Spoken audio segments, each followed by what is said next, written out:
प्रभुपाद जय श्री गुरु महाराज।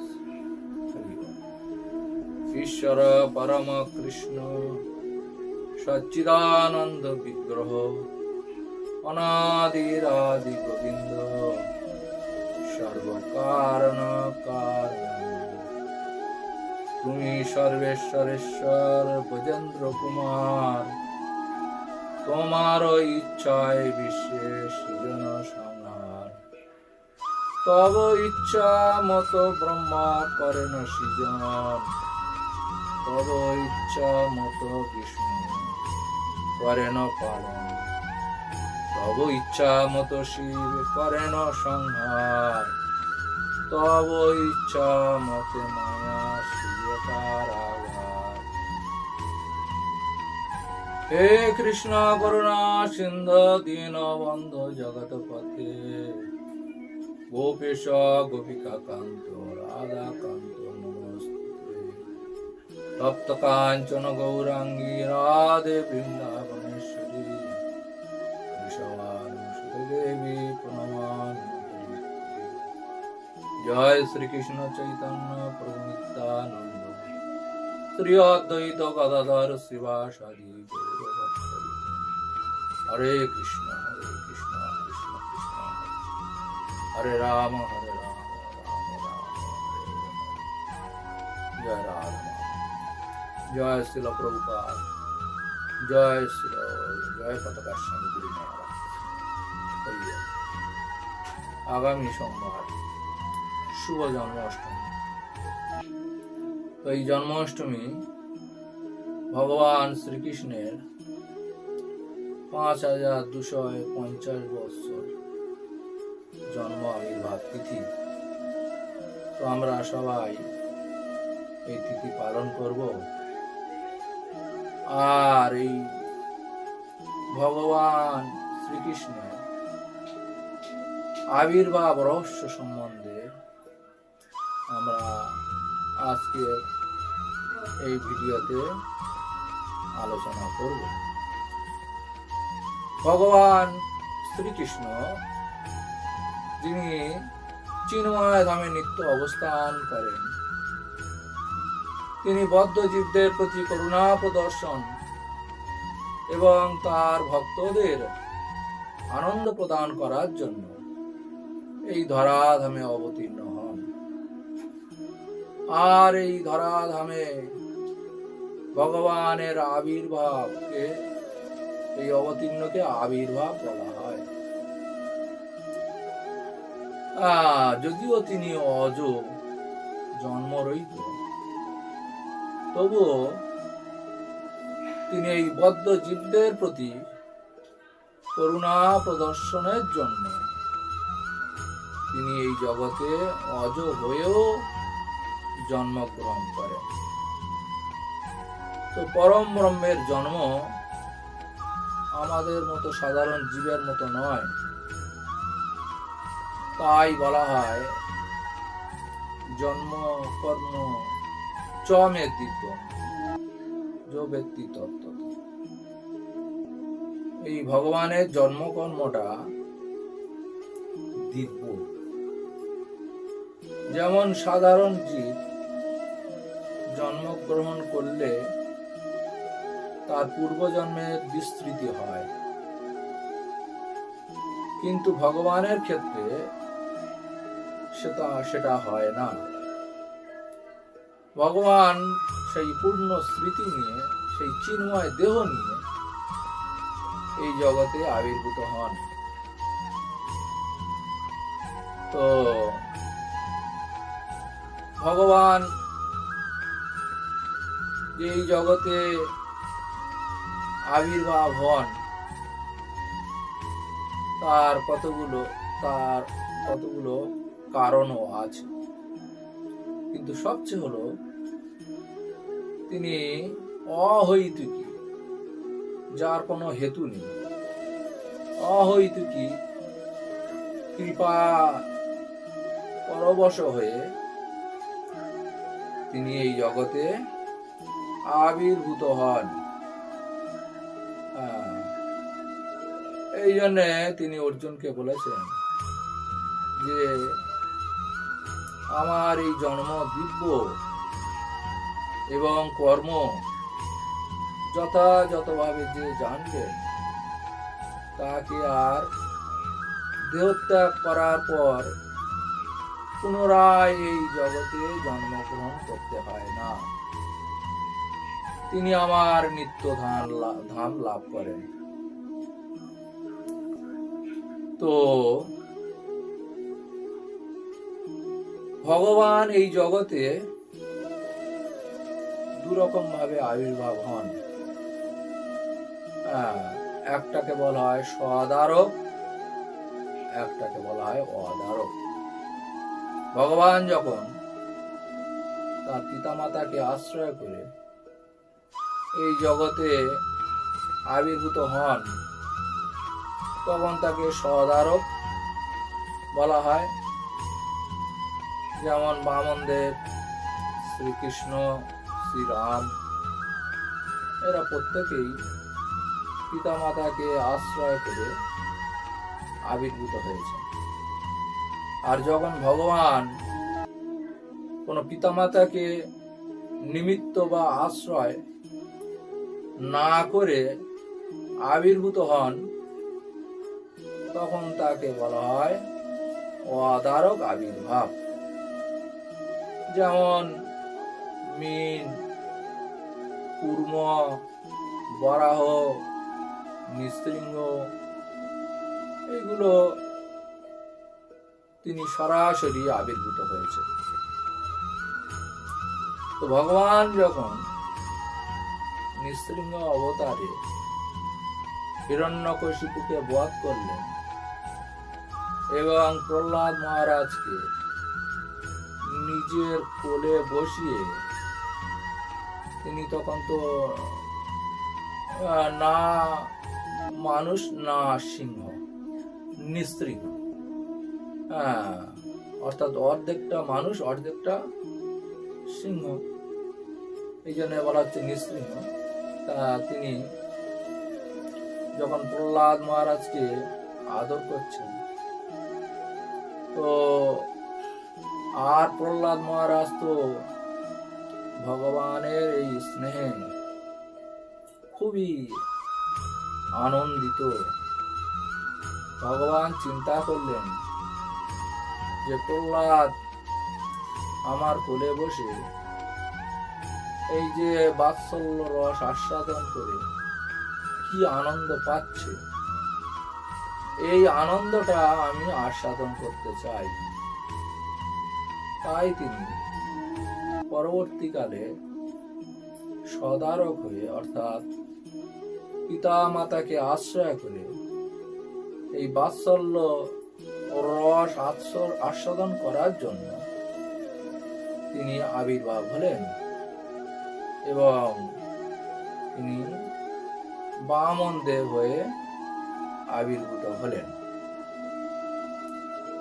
তো এবারে ভগবান এই কখন এই ধরাধামে অবতীর্ণ হন?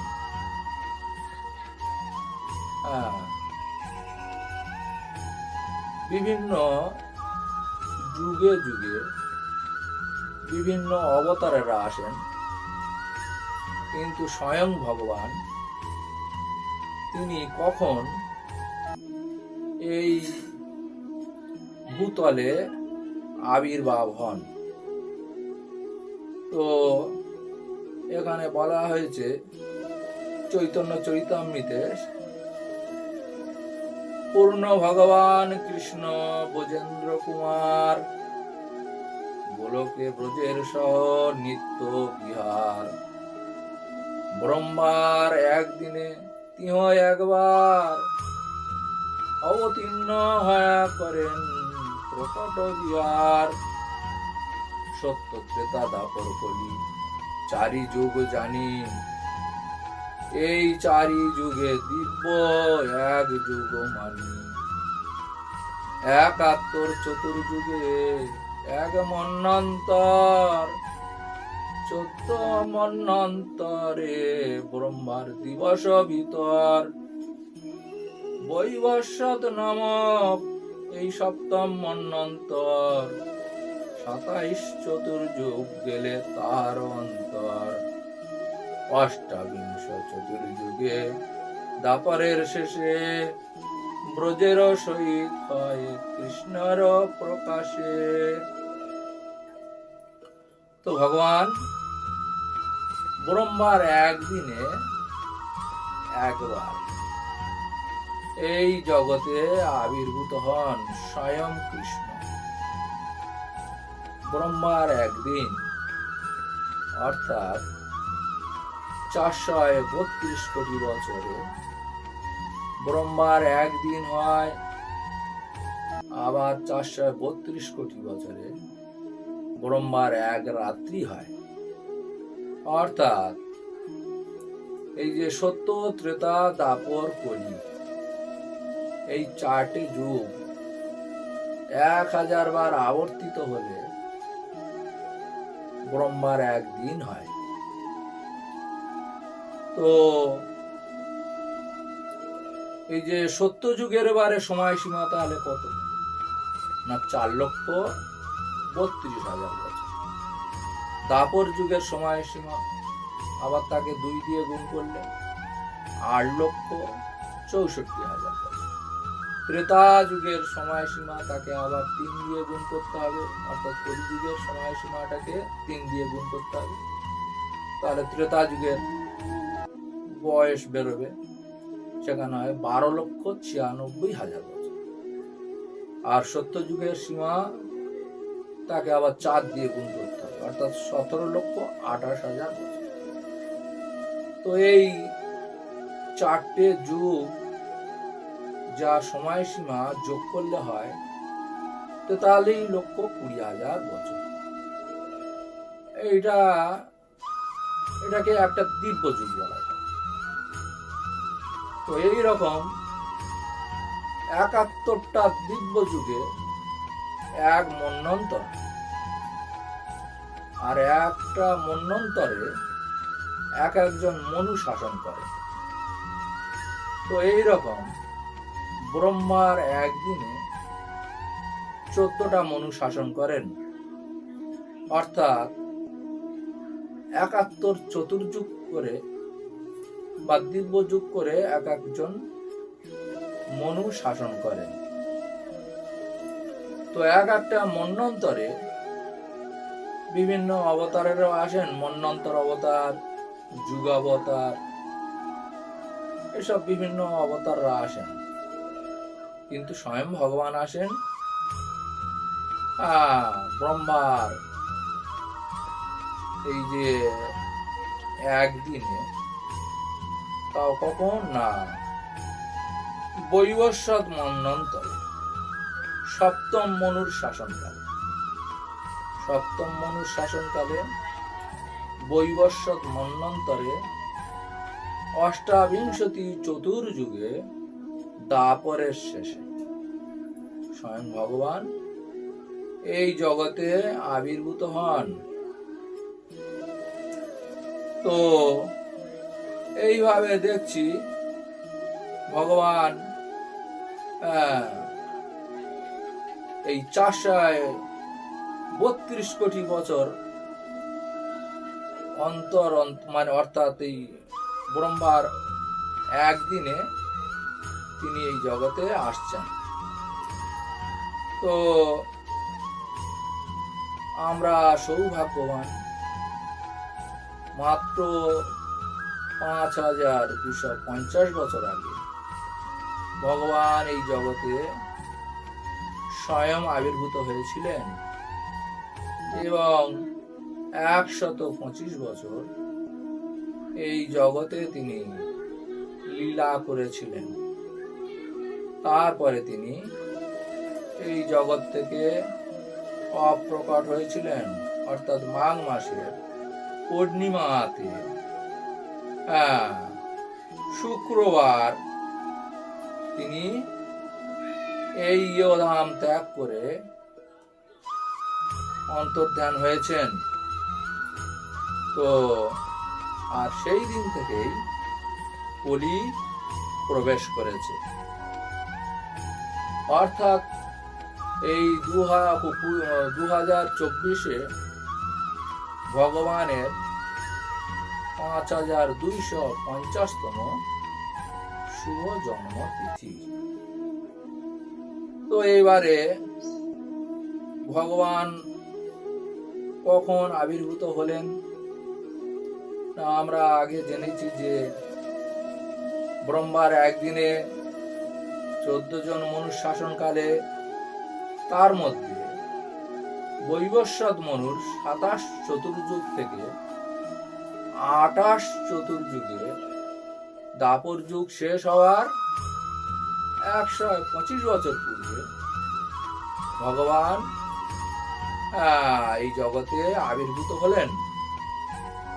অর্থাৎ সময়টা হলো দক্ষিণায়নকালে বর্ষা ঋতুর ভাদ্র মাসে কৃষ্ণপক্ষ অষ্টমী তিথি বুধবার অর্ধরাত্রে অর্থাৎ 12 ঘটিকায় জগতের নাথ সবাইয়ের ভর্তা ভোক্তা তিনি এই জগতে আবির্ভূত হলেন এবং চন্দ্রবংশে ভগবান আবির্ভূত হয়েছিলেন।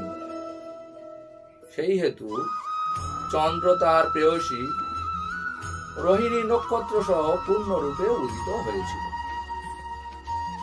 তো এইভাবে আমরা দেখছি যে ভগবান যে সময়টা আবির্ভূত হয়েছিলেন ওই সময়টা সমস্ত শুভ গ্রহ নক্ষত্রগণ প্রকাশিত হয় মঙ্গলময় স্থানে অবস্থান করে তারা নিজেদেরকে ধন্য করেছিল।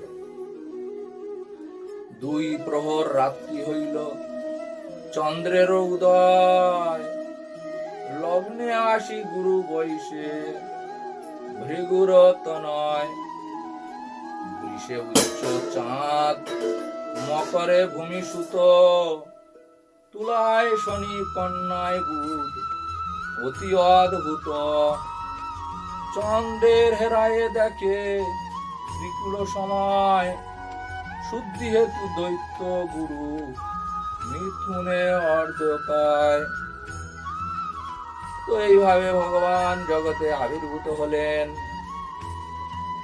তো ভগবান তিনি তো অজ, জন্ম রহিত, তবু তিনি এই জগতে আবির্ভাব হয়েছিলেন। সেই আবির্ভাবের হেতুগুলো কি না? ভগবানের এই জগতে আবির্ভাবের তার জন্মকর্মের কোনো বাহ্যিক হেতু থাকতে পারে না। তিনি এই জড় জগতের বদ্ধ জীবদের অহৈতুকী করুণা প্রদর্শন করার জন্য তিনি স্বয়ং এই জগতে আবির্ভূত হন। এই বদ্ধ জীবদের প্রতি তার পরম করুণাই তার হেতু, তাছাড়া আর অন্য কিছু নয়। এইভাবে এছাড়াও আরো আছে, যদা যদা হি ধর্মস্য গ্লানি ভবতি ভারত অভ্যুত্থানম অধর্মস্য তদাত্মনং সৃজাম্যহম পরিত্রাণায় সাধুনাং বিনাশায় চ দুষ্কৃতাম ধর্ম সংস্থাপনার্থায় সম্ভবামি যুগে যুগে।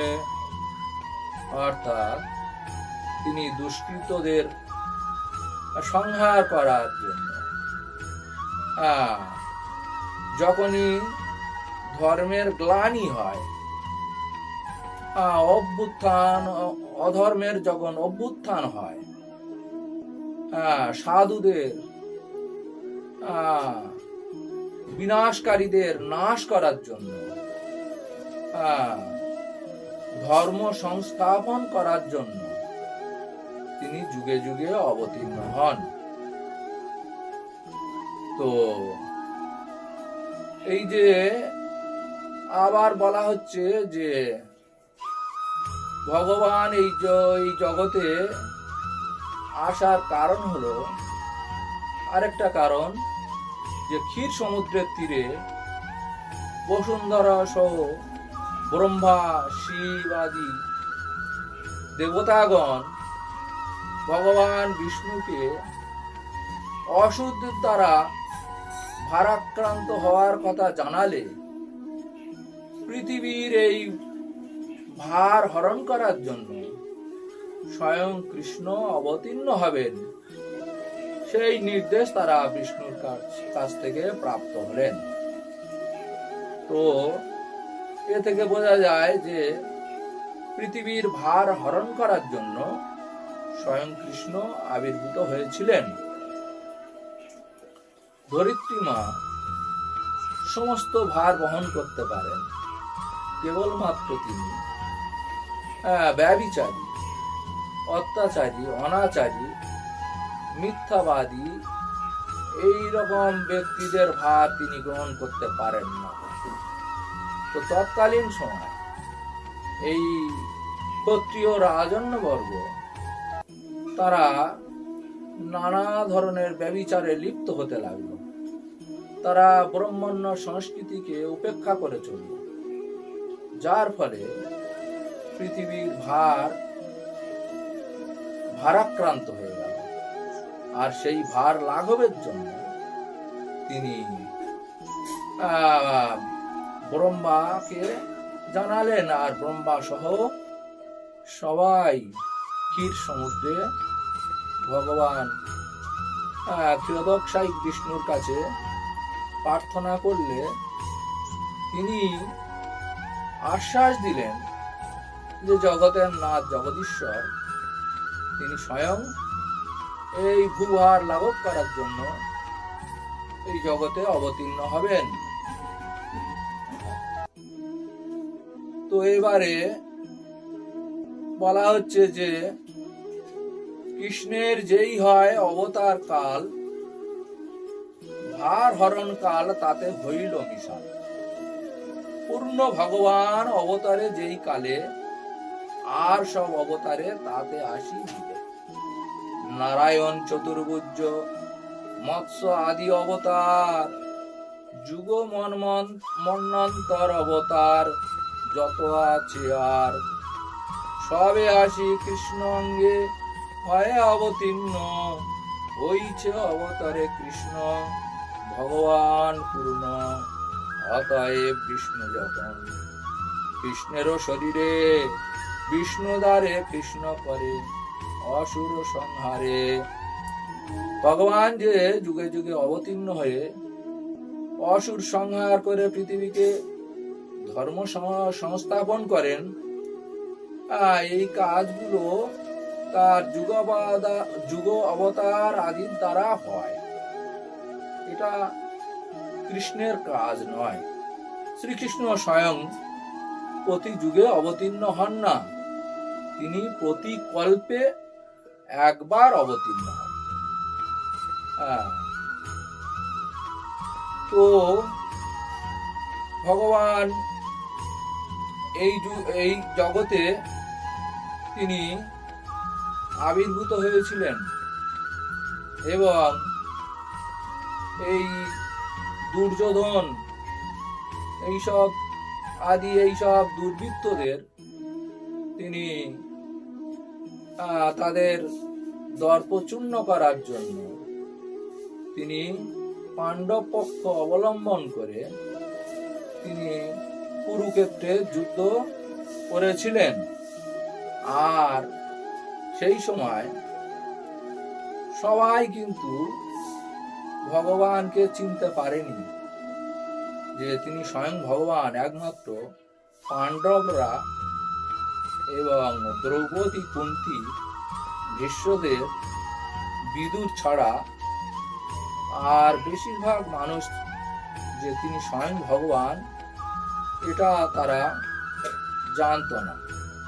কারণ এখানে ভগবান বলছেন যে আমি তাদের আমি কেবলমাত্র আমার ভক্তদের আমি এই যোগমায়ার দ্বারা আবৃত থেকে তাদেরকে দর্শন লাভ করাই, আর অন্যান্যদের আমি এই যোগমায়ার দ্বারা আবৃত থাকি, তারা আমার পরম ভাব সম্বন্ধে অবগত হয় না। তো এবারে ভগবান এই যে জগতে অবতীর্ণ হয়েছিলেন, তারও চৈতন্য চরিতামৃতে বলছে যে যে লাগি অবতার কই সেই মূল কারণ, প্রেম রস নির্যাস করিতে আস্বাদন, রাগ মার্গ ভক্তি লোকে করিতে প্রচারণ, রসিক শেখর কৃষ্ণ পরম করুণ, এই দুই হেতু হইতে ইচ্ছার উদ্গম। অর্থাৎ ভগবানের এই দুই বাসনা পূরণের জন্য তিনি ভূলোকে অবতীর্ণ হয়েছেন। কি না, ভগবান রসিক শেখর, ভক্তের প্রেম রস নির্যাস আস্বাদন করার বাসনা তার মধ্যে হলো। তিনি পরম করুণ, কারণ রাগ মার ভক্তি জগৎবাসীদের নিকট প্রচার করার বাসনা ইহলোকে অবতীর্ণ। যখন ভগবান তিনি গোলক ধামে তখন চিন্তা করছেন যে ঐশ্বর্য জ্ঞানেতে সব জগৎ মিশ্রিত, ঐশ্বর্য শিথিল প্রেমে নাহি মোর প্রীত, আমার ঈশ্বর মানে আপনাকে হীন, তার প্রেমে বশ আমি না হই অধীন, আমাকে তো যে যে ভক্ত ভজে যেই ভাবে, তারে সে সে ভাবে ভজি, এ মোর স্বভাবে, মোর পুত্র মোর সখা মোর প্রাণপতি, এইভাবে যেই মরে করে শুদ্ধ ভক্তি, আপনাকে বড় মানে আমারে সমহীন, সেইভাবে হই আমি তার অধীন, মাতা মরে পুত্র ভাবে করেন বন্ধন, অতীন জ্ঞানে করে লালন পালন, সখা শুদ্ধ সখ্যে করে স্কন্ধে আরোহণ, তুমি কোন বড় লোক তুমি আমি সম, প্রিয়া যদি মান করি করয় ভৎসন, বেদ স্তুতি হইতে হরে সেই মোর মন, এই শুদ্ধা ভক্তি লইয়া করিম অবতার, করিব বিবিধ বিদ অদ্ভুত বিহার, বৈকুণ্ঠ না দিয়া নাই যে লীলার প্রচার, যে শেষে লীলা করিব যাতে মোর চমৎকার, মো বিষয়ে গোপীগণের উপপতি ভাবে, যোগমায়া করিবে আপন প্রভাবে। তো ভগবান এই জগতে অবতীর্ণ হওয়ার আরেকটা কারণ হলো যে তিনি এই যে রাগ মার্গের ভক্তি সেটাকে প্রচলন করার জন্য, অর্থাৎ ঐশ্বর্য ভাব আর মাধুর্য ভাব।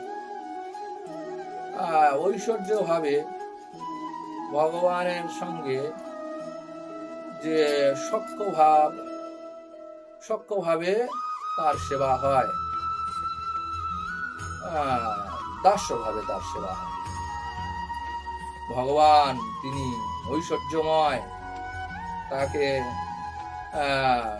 সম্মান প্রদর্শন করা, শ্রদ্ধা প্রদর্শন করা একান্ত প্রয়োজন। এটা হলো ঐশ্বর্য ভাবে ভগবানের, আর মাধুর্য ভাবে এই যে মোর পুত্র মোর সখা মোর প্রাণ, এইভাবে যে মোরের ভগবান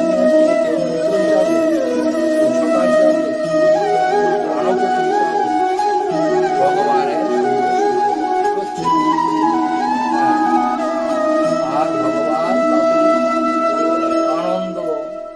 আস্বাদন করছেন